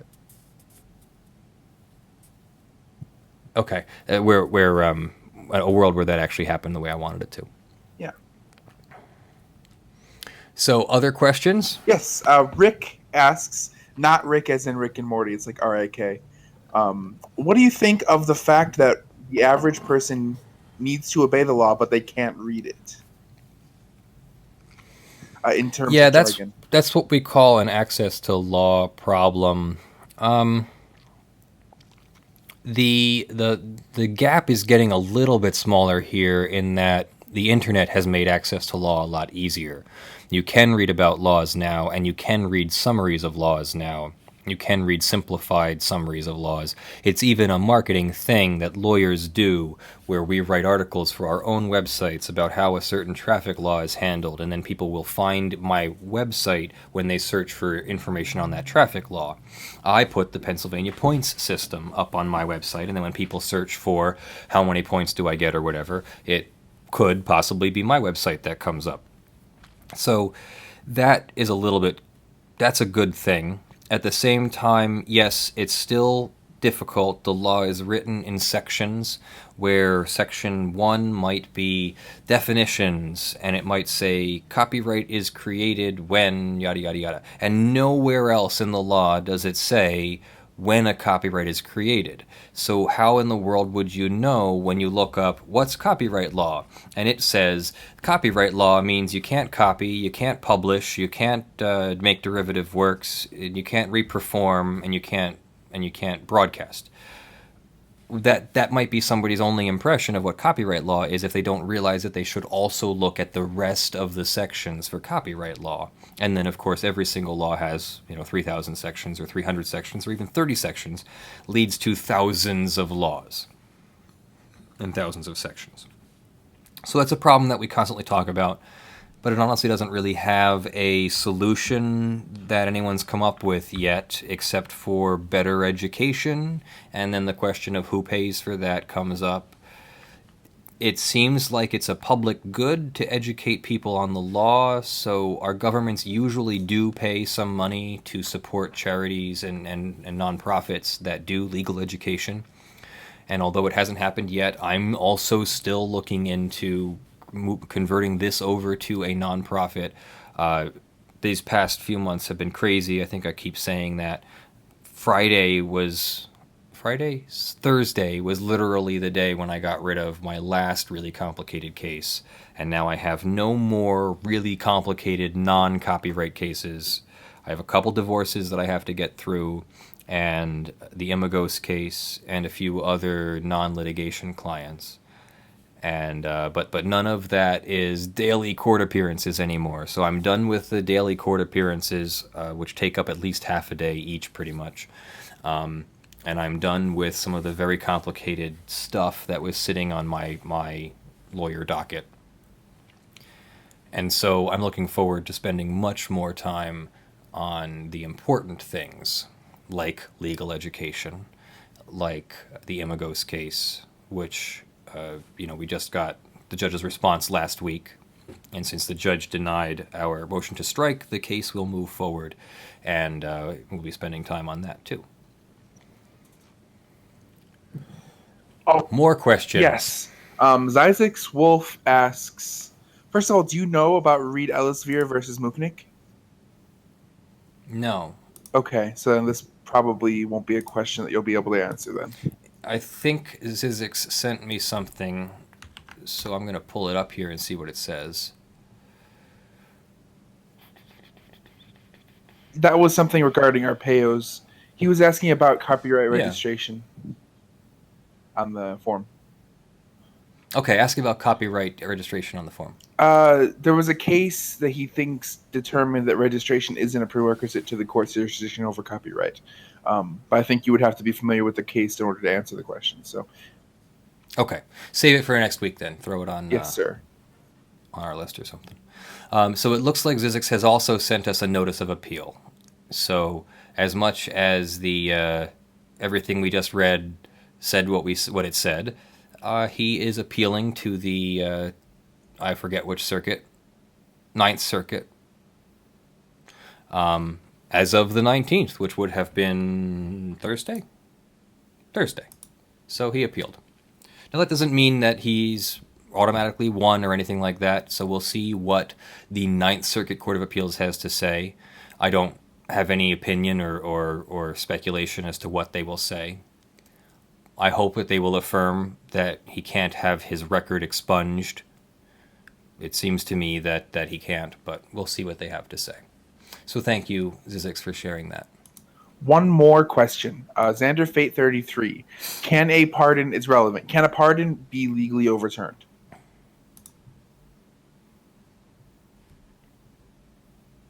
Hang on. We're dealing with that. Oh. Sorry, was there something I missed? Apologies. Yes. And here we discover the difference between me and Jinzo. I'm like, I ain't even dealing with this. And Jinzo's like, no, just put him in timeout. Yeah. Next question. Sorry. Can you legally overturn a pardon? I don't think you can overturn a pardon. I'm pretty sure the POTUS is final on that one.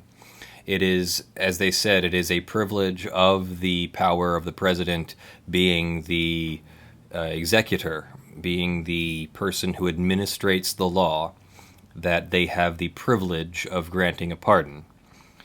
And as much as I disagree with Sheriff Arpaio being worthy of a pardon, I suppose if I was on the other side of the political aisle, I would feel differently. The president granted the pardon, and so it is what it is, and it is final. There is no appeal on the other side of that pardon. You cannot appeal and say, no, we don't want him to be able to get the pardon. There is no authority to review that. That is the president's... Well, actually, that's not true. There is a authority to review it, but the authority would simply say the same thing, that you cannot appeal a pardon. Joe Arpaio, had the right not to accept it. He apparently has accepted the pardon. If he accepts the pardon, it seems like he admits the things that the pardon was for. But it is what it is. There's no appeal. I do not believe a president can later retract a pardon. That, I think, would actually have... Sheriff Arpaio would then have additional right to appeal, because that would be a kind of unilateral act against the person.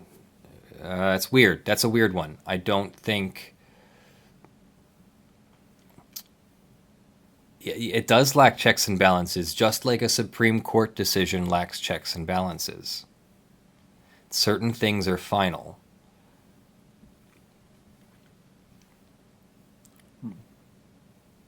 Next question. One more, and then we actually are out of reasonable questions. Staniel asks, how does one become a paralegal, and what exactly does it mean or entail?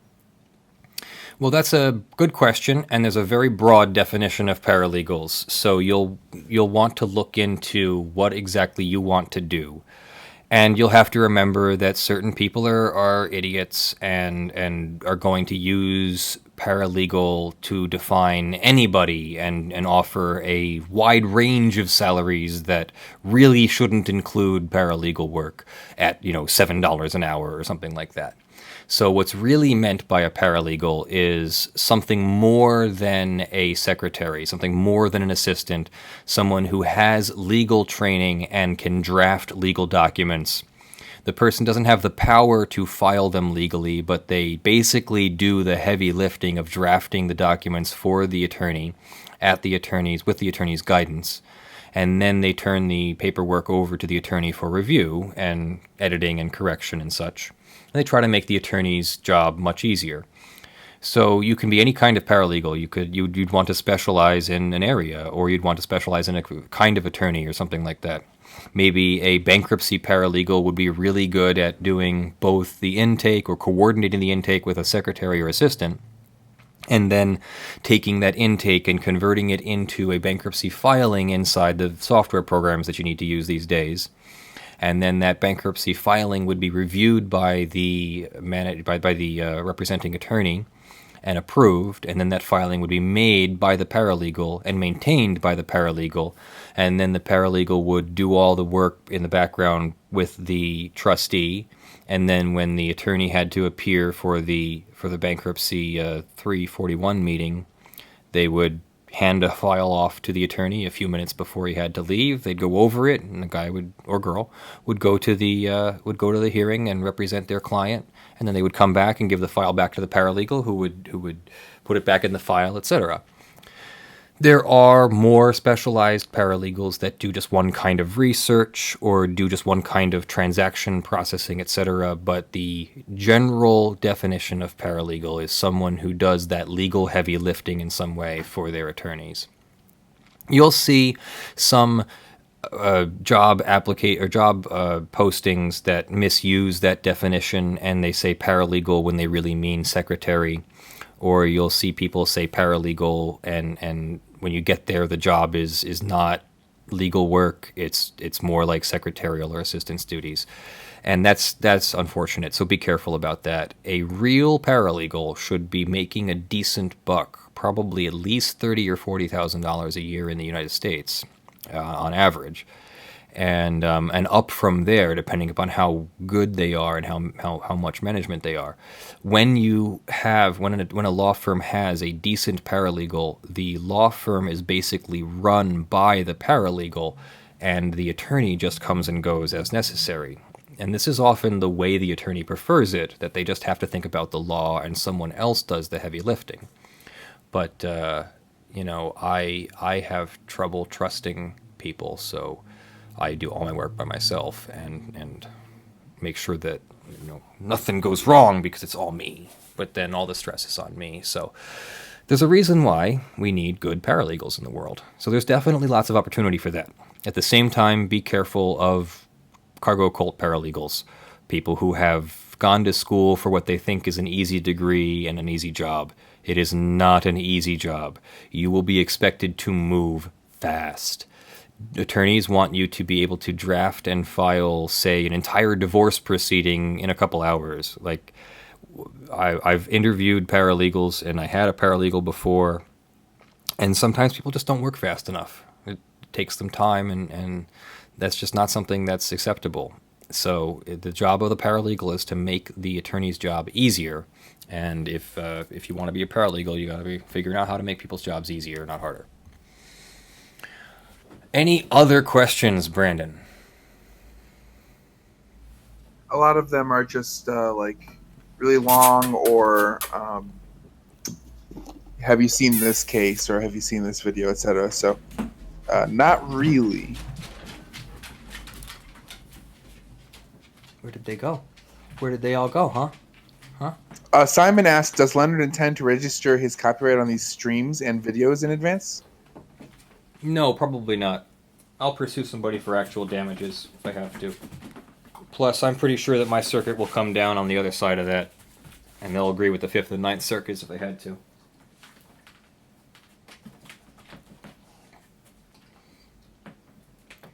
These are my puppies. Hello, my puppies. How are you, my puppies? For those of us who usually watch the YouTube videos outside the stream, can we still submit questions to the forum? You can definitely submit the questions.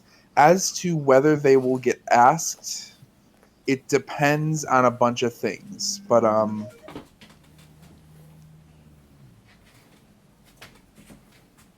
sorry, my phone started ringing for some reason.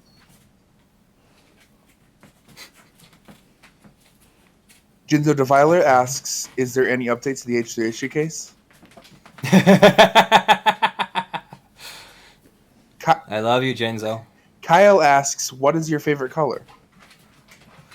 Oh, probably orange. Followed by brown or blue. I used to really like black. I don't think black looks very good on me. But you have to be careful when you're wearing too many browns, or you just look like a big turd. Okay. Or as my one friend said one time, go blend into a brown wall someplace. Oh, shoot, hold on. Oh, this one I'll send to you privately.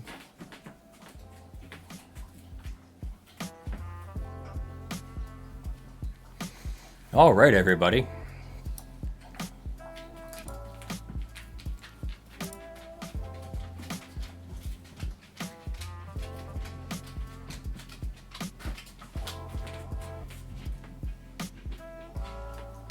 Yeah, we'll talk about that afterward. Yeah.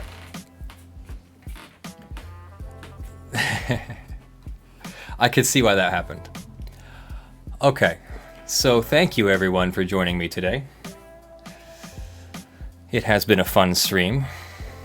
I love all of you. I would especially like to thank my Patreon supporters.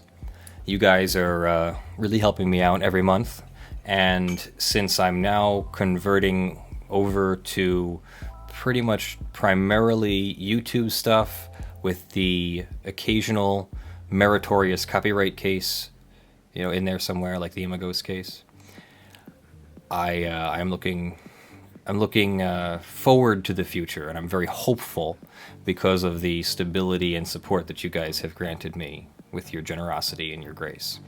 So thank you very much to Joshua Meinzinger, John Steele, John Cripps, Nate Beck, Lydia Collinson, and Westin Lohne for your $50 a month contributions.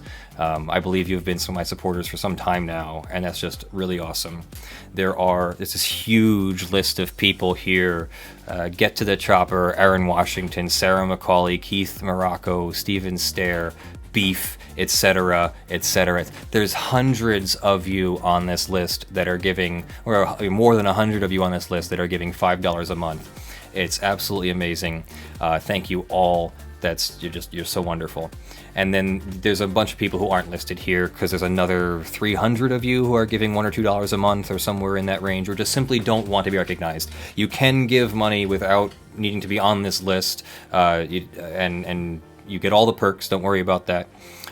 One of the perks you get is a special channel on Discord, a special live stream before this one, it's nothing mind-blowing. It's just us hanging out and talking, and we go over the stories, and you get to submit your questions early, and we address each other a little more one-on-one setting because there's fewer people.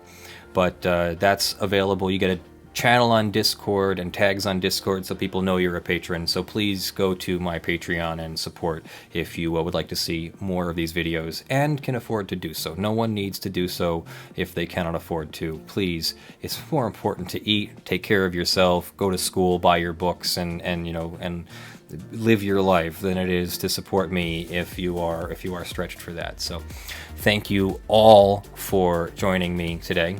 I'm Leonard French, your favorite copyright attorney, and I'm looking forward to our next videos. I will finish the new Sensei videos sometime. This should probably be the week now. We'll see. And we'll see what else I've got. We've got a lot more things on the works. I keep collecting stories every day, and we just can't produce all of them. So we're going to start trying to produce more of them, and we'll see where we get. Thank you all. I'm Leonard French, your favorite copyright attorney, and I will see you in my next video.